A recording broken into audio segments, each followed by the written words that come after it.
Here is a brief list of some of Mr. Houseal's other contributions. After World War II, he returned to Iowa and worked on railroad construction. Promoted to crew chief in 1 month and foreman within 2 months, the company offered him promotions and a permanent position. He declined and entered Iowa State University. Phi Eta Sigma Scholastic Honor Society, Iowa State University. Delta Sigma Rho Debate Honor Society, Iowa State University. Mr. Houseal,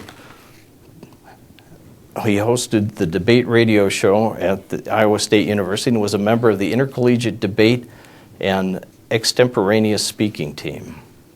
Tau Beta Pi All Engineering Honor Society. The motion for his membership was made by Tuskegee Airman World War II combat fighter pilot Bill Bibb. Chief layout engineer on Quarlesville, Iowa Flood Control Dam, 1950.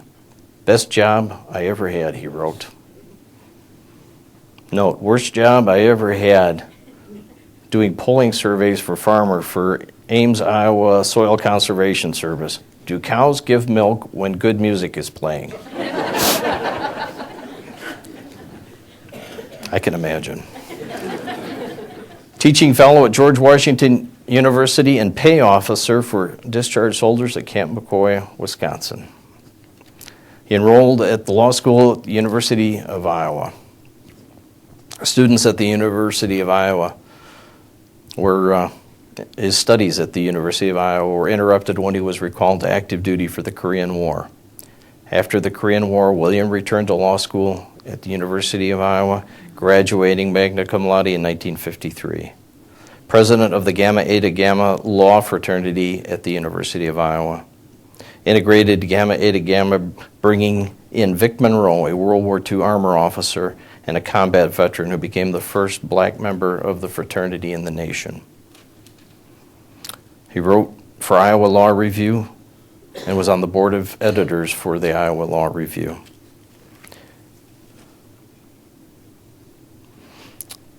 It is the greatest question I ever asked in my life, William writes. Do you spell traveling with one I or L or two? Sitting in the law library, he asked a girl sitting across from him.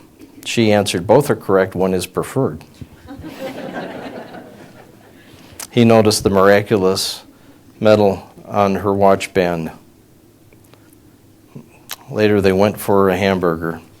She was Helen Ann Rohrt of Johnson County. November 7th, 1953, William and Helen were married at St. Peter's Catholic Church in Cosgrove, Iowa.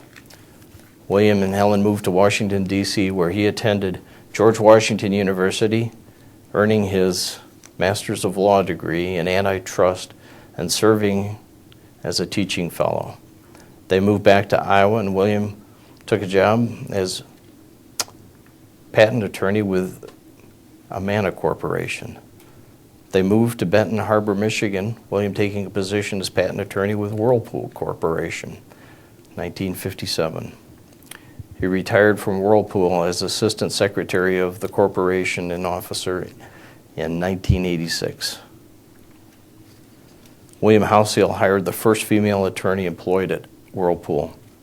Over his career at Whirlpool, he held the following positions: corporate attorney, patent attorney, director of patent operations, member of the board and secretary for the Heil Quaker Corporation, member of the board and secretary for Whirlpool Canada, member of the board and secretary Whirlpool Bahamas, secretary Whirlpool Switzerland, president Whirlpool International, assistant secretary and officer of the Whirlpool Corporation.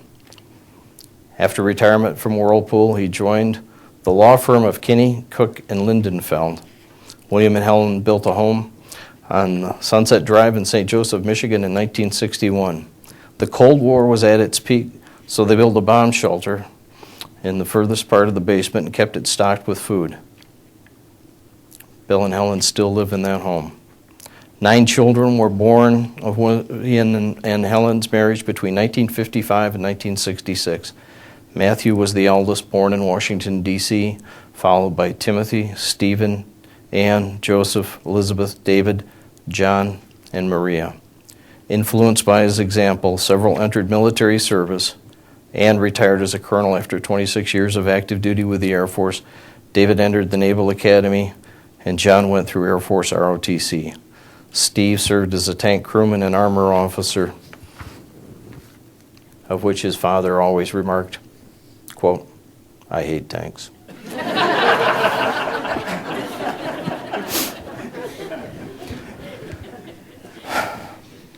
William and Helen's eldest, Matthew, was a naval aviator. Afterwards, Matt settled in Texas, where he established a career as a physician, board certified in emergency medicine, trauma surgery, and psychiatry. Concerned with the rising stress casualties, Matthew volunteered to return, reactivate, and deploy to Combat Theater of Operations. He was killed in Baghdad, Iraq, May 11, 2009. The city of St. Joseph established a small memorial on the high bluff overlooking Lake Michigan. William wrote, "The greatest blessing of Helen's and my life is our children." Always feeling a connection to the earth and his farming roots, William purchased a blueberry farm in Coloma in 1971. He rejuvenated the neglected farm, expanded production, and managed the timber. William worked on the farm on a regular basis and almost daily after his 1986 Whirlpool retirement and into 2013. In addition to his military service and career at Whirlpool, William Houseal served in other capacities.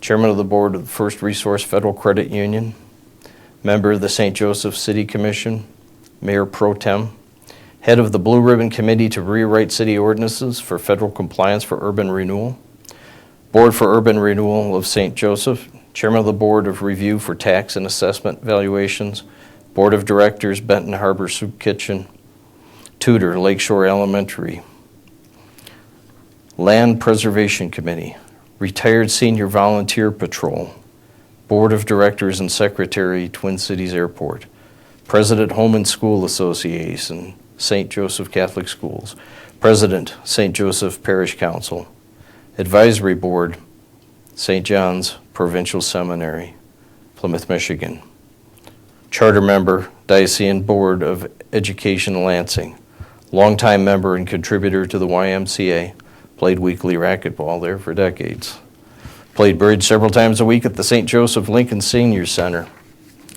William Houseal was licensed to practice law before the United States Supreme Court, the Michigan Supreme Court, Iowa Supreme Court, U.S. Court of Military Appeals, U.S. Court of Claims and Patent Appeals, U.S. Court of Tax Appeals, Federal Communications Commission, U.S. Patent Office, and Canada Trademarks Office. Member of the Iowa and Michigan State Bar Association, past president of Berrien County Bar Association, chairman Michigan State Bar Association, Antitrust Section, Berrien County Courts Advisory Council, and chairman of the Circuit Court Judge Select Committee. With his wife Helen, William hosted several foreign exchange students, 2 from Germany, 1 from France, and 1 from Chile. In the 1980s, William and Helen took in 2 Polish refugee families who lived in their lower level for over a year, teaching them English and helping them to get established in the United States. On his 75th birthday, April 20th, 2000, William planted 75 white pine trees to celebrate and to give to the future. He's planted over 4,000 trees at his farm and other properties. William Houseal is a passionate field artilleryman, a devoted husband, father, and citizen who is dedicated to serving others and his nation. Nothing was ever about him. His enduring legacy is one of love, faith, commitment, hard work, integrity, maximizing potential, and an unfailing optimism. His life is a focused example of what the greatest generation did in World War II. They saved the world. And what they did when those of them that survived came home. They rebuilt America. They made the 20th century the American century. They gave us enduring peace. Friends, that's William Houseal.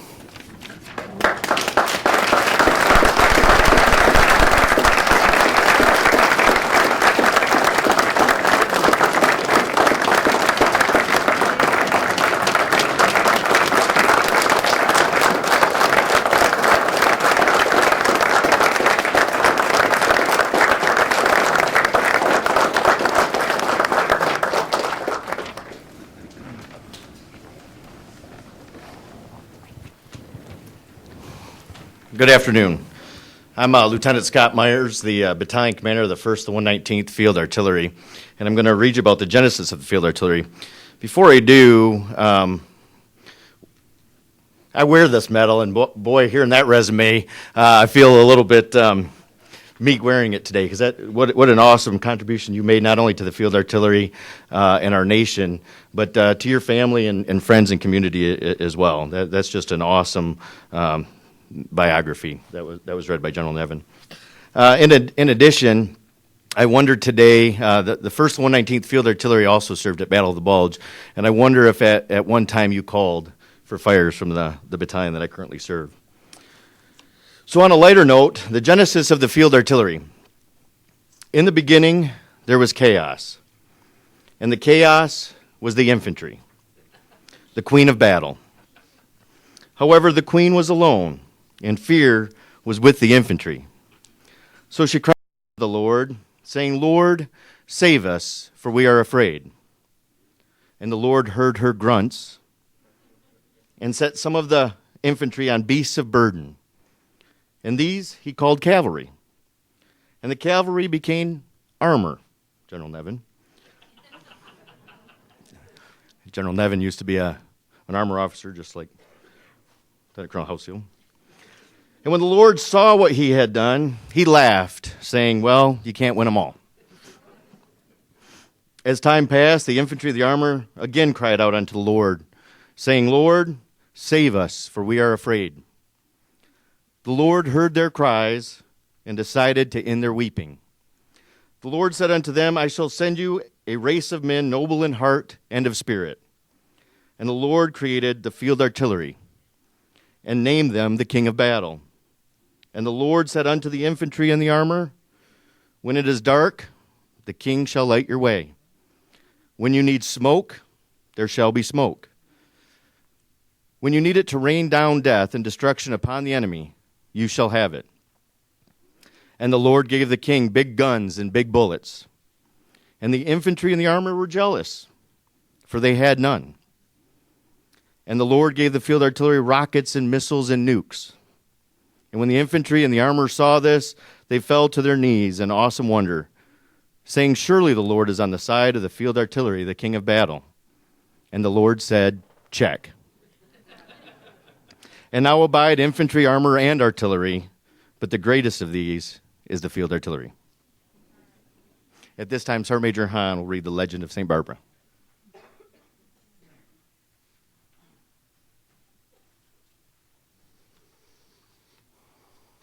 According to legend, St. Barbara was the extremely beautiful daughter of a wealthy heathen named Discarus, who lived near Nicomedia in Asia Minor.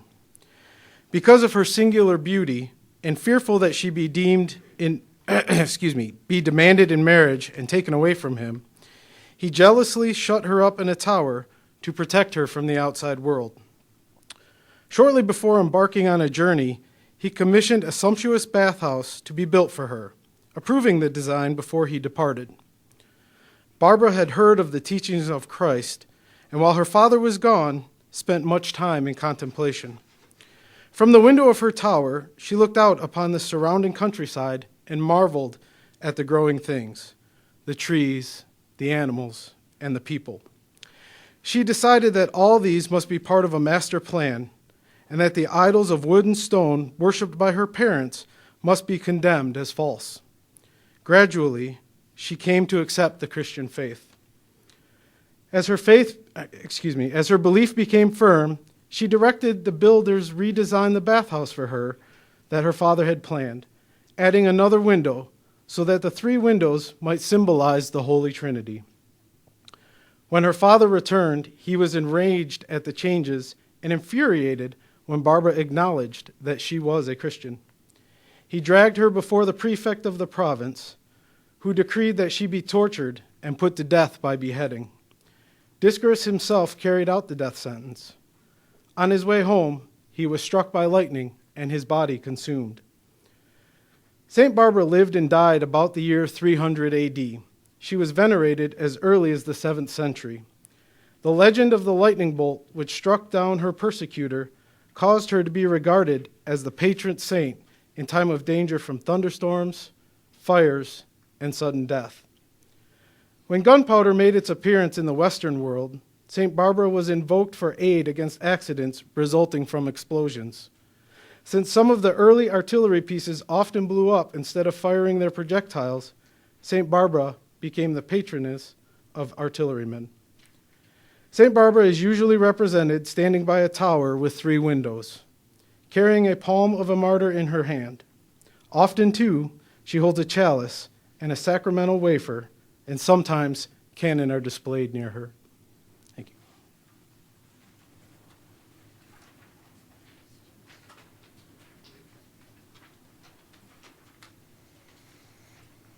Good afternoon, ladies and gentlemen. Sir, I'm humbled by your service to our nation and your community. The Honorable Order of St. Barbara. The Order of St. Barbara is an honorary military society of the United States Field Artillery, both U.S. Marine and Army Field Artillery, along with their military and civilian supporters, are eligible for membership. The Order links the field artillerymen of the past and present in a brotherhood of